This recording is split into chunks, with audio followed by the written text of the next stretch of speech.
I'm here to talk about a topic: what do you do to control bleeding in an emergency?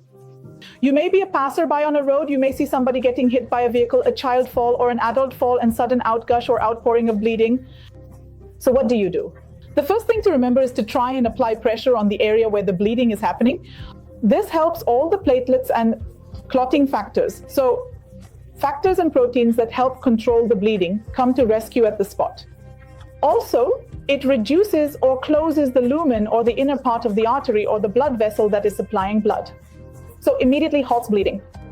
If at all it is a deep gaping wound, getting a clean cloth and stuffing it and making sure that pressure is maintained after stuffing the wound also helps ensure bleeding to stop as early as possible.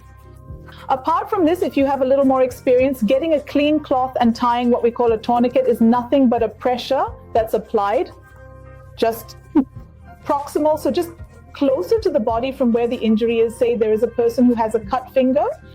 So the blood supply comes usually from the arm and then to the finger. So making sure to apply pressure closer to the body. Ensure that the blood supply to this finger is reduced and hence the bleeding is reduced. Of course, try to seek onlookers, help other people's help, and call the emergency numbers. Make sure that emergency reaches that at the earliest possible.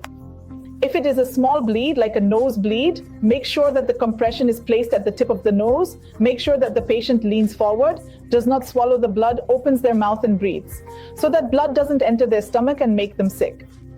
If the bleeding is not stopping after at least about 5 minutes of this pressure, in the meanwhile, you have to try to arrange transportation so that the patient can be transported to the nearest hospital or emergency room at the earliest.